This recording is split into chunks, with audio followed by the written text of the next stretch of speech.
Use it and Before you go further, just think about that first sentence that you offered. Say it again, just the very first sentence. Source can only be sensed through the inner senses. through the inner senses. So what Seth was saying, Seth is like Abraham, chips off the same block. In other words, it's same family of teachers. And Jane Roberts stood in the place that Esther is standing and was receiving the vibration and putting those vibrations into words. And while there are similarities, there were interests that Jane and her husband Rob held that are different than what Jerry and Esther held. And so there is some variation, but it is essentially the same understanding of non-physical. So it's a fun resource.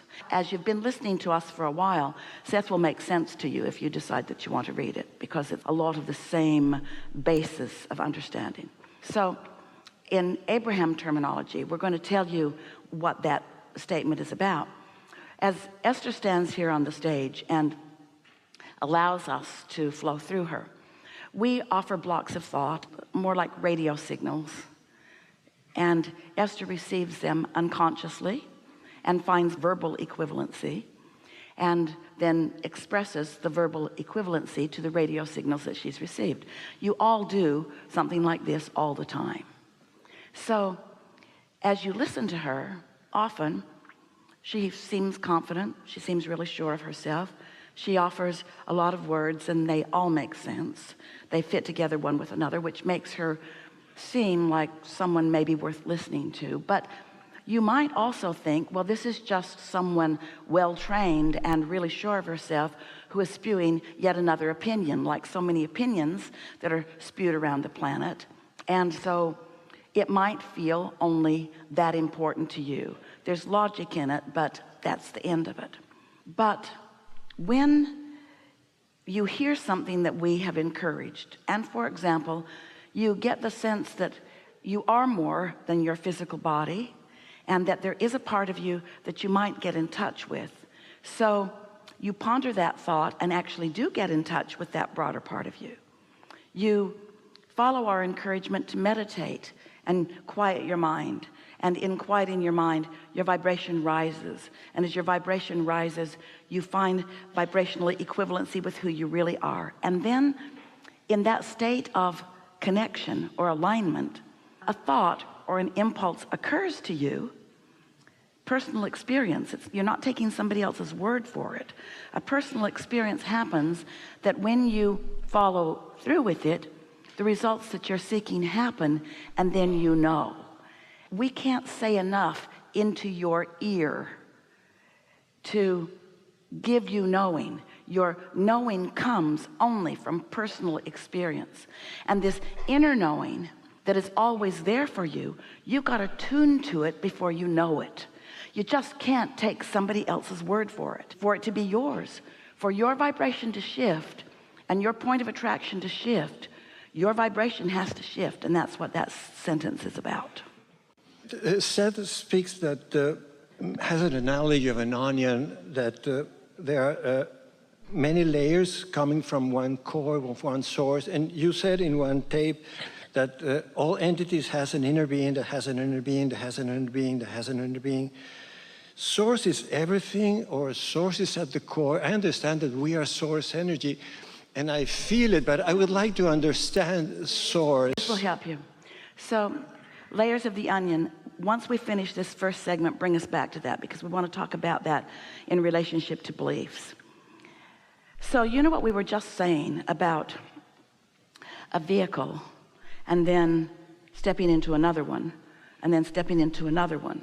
So source is like that. Source is expanding and evolving, as are you.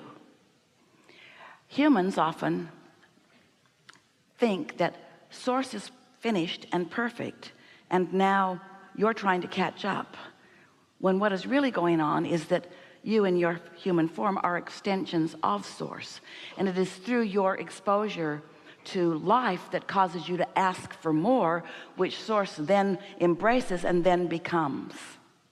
Did you understand? Sort of.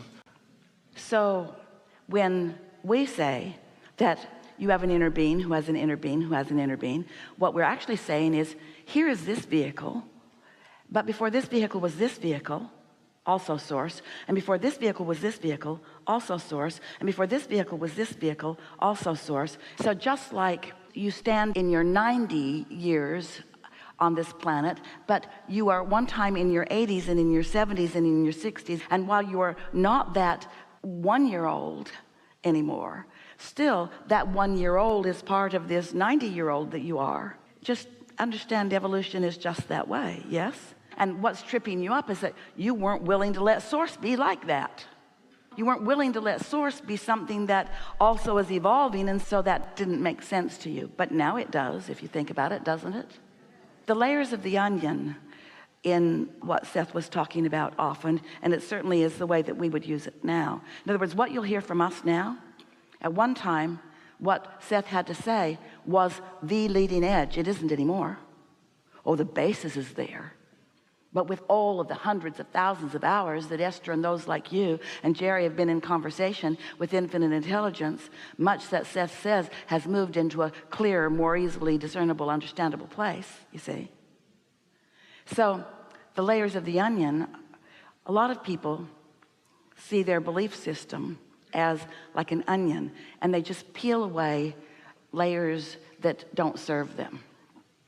And that's one way of looking at it, except that while you're looking at the onion, or while you're looking at the beliefs that aren't serving you and trying to peel them away, you're not peeling them away.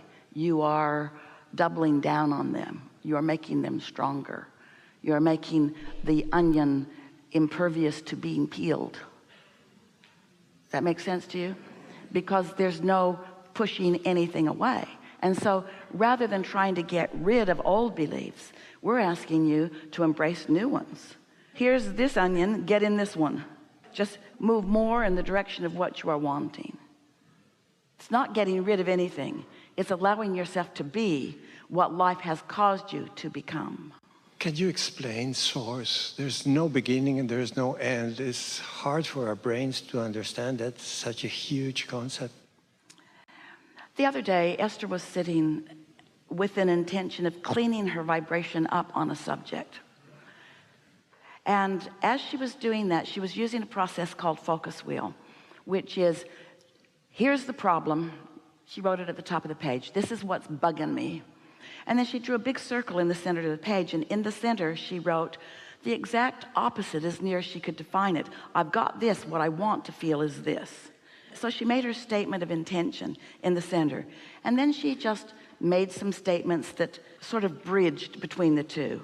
She made as many statements as she could that were more like what was in the middle and less like what was at the edge. She tried to make more statements that matched where she was wanting to be and fewer statements about where she was. Does that make sense? That's sort of the benefit of the focus wheel. And then she did another one and another one and another one and another one and another one and another one until she just wanted to throw the notebook in the swimming pool. Sitting by the swimming pool. She could feel she was bogged down in it. You heard us earlier say, by the way, we're out here on the leading edge, so come along, let's have fun. You heard us say earlier that the problem and the solution are expanding equally. In other words, the velocity of a problem and the velocity of the solution are expanding. They're different frequencies. But what Esther was feeling or sensing was that the more she was trying to fix this problem, looking for a solution, she was actually enhancing the problem rather than finding the solution. So her focus wheel, even though she had good intent, she wasn't getting anywhere with it. Have you ever had that experience? So she sat there, closed her notebook, sitting there holding the pen in her hand with the notebook on her lap, thinking or deciding to stop thinking for a minute. And then the thought came to her. If I could have anything I want regarding this, it was sort of a world event sort of thing. If I could have anything I want. And then right in the middle of that thought came an improved onion, one with less layers that were binding her. Since I can have anything I want. Not if, since I can have anything I want. what do I want? And because Esther's tuned into us so often, that bridge was an easy one for her to make. And all of a sudden, she was overcome, maybe the best word that she would use, with clarity of desire that was so pure and clear and absent of any problems. It was like anything that she wanted, it felt fresh and new, and she wasn't dragging old beliefs and trying to fix them. It felt to her like she went through a portal where all things were possible, and her desire was at such a heightened place. She tapped right into the desires on that subject that she'd been accumulating maybe her whole life, and felt the clarity of what her inner being knows about that. That's what you're reaching for.